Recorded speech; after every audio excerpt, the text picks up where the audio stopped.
"Come in," he called, and there entered Nell. She was carrying very carefully a little tray covered with a snow-white doily, and on it were a glass of milk and a plate of mulberries. She placed it before him. "I thought perhaps you would like a little lunch, Father," she said gently, and Pip was seized with a sudden coughing fit. "My dear child," he said. He looked at it very thoughtfully. "The last glass of milk I had, Nellie, was when I was Pip's age and was Barlow's fag at rugby. It made me ill, and I've never touched it since." "But this won't hurt you. You will drink this." She gave him one of her most beautiful looks. "I would as soon drink the water the maids wash up in, my child." He took a mulberry, ate it, and made a wry face. "They're not fit to eat." "After you've eaten about 6, you don't notice they're sour," she said eagerly, but he pushed them away. "I'll take your word for it." Then he looked at her curiously. "What made you think of bringing me anything, Nellie? I don't ever remember you doing so before." "I thought you might be hungry writing here so long," she said gently, and Pip choked again badly, and she withdrew. Outside in the blazing sunshine, Judy was mowing the lawn. They only kept one man, and as his time was so taken up with the horses and stable work generally, the garden was allowed to fall into neglect. More than once the captain had spoken vexedly of the untidy lawns, and said he was ashamed for visitors to come to the house. So Judy, brimming over with zeal, armed herself with an abnormally large scythe and set to work on the long, long grass. "Good heavens, Helen! You'll cut your legs off!" called her father in an agitated tone. He had stepped out onto the front veranda for a mild cigar after the mulberry, just as she brought her scythe round with an admirable sweep and decapitated a whole army of yellow-helmeted dandelions. She turned and gave him a beautiful smile. "Oh, no, Father. Why, I'm quite a dab at mowing." She gave it another alarming but truly scientific sweep. "See that, and that, and that." That carried off a fragment of her dress, and that switched off the top of a rosebush. But there are details to everything, of course. "Accidents will happen, even to the best regulated grass cutters," she said composedly, and raising the scythe for a fresh circle. "Stop immediately, Helen!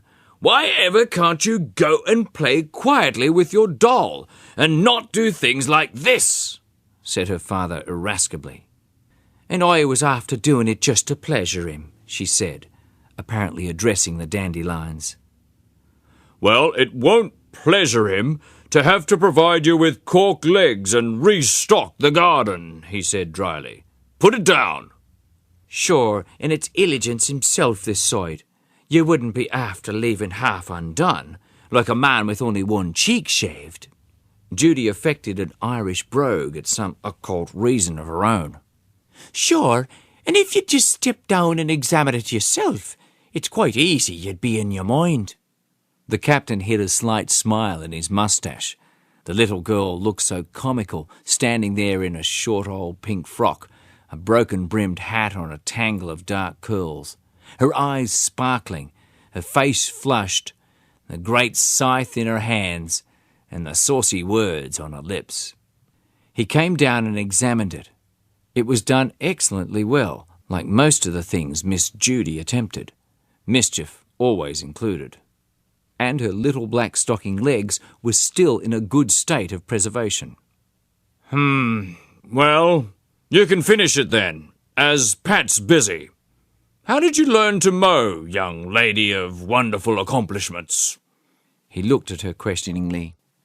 "And what made you set yourself such a task?" Judy gave her curls a quick push off her hot forehead. Facts, it was inborn in me," she answered instantly. "And B, sure, And don't I love you and delight to please you?" He went in again slowly, thoughtfully. Judy always mystified him. He understood her the least of any of his children, and sometimes the thought of her worried him. At present, she was only a sharp, clever, and frequently impertinent child. But he felt she was utterly different from the other 6, and it gave him an aggrieved kind of feeling when he thought about it, which was not very often. He remembered her own mother had often said she trembled for Judy's future. That restless fire of hers that shone out of her dancing eyes and glowed scarlet on her cheeks in excitement, and lent amazing energy and activity to her young, lithe body, would either make a noble, daring, brilliant woman of her, or else she would be shipwrecked on rocks the others would never come to, and it would flame up higher and higher and consume her. "Be careful of Judy," had been almost the last words of the anxious mother, when, in the light that comes when the world's going out, she had seen with terrible clearness the stones and briars in the way of that particular pair of small, eager feet. And she had died, and Judy was stumbling right amongst them now, and her father could not be careful of her because he absolutely did not know how. As he went up the veranda steps again and through the hall, he was wishing almost prayerfully she had not been cast in so different a mould from the others, wishing he could stamp out that strange flame in her that made him so uneasy at times. He gave a great puff at his cigar and sighed profoundly.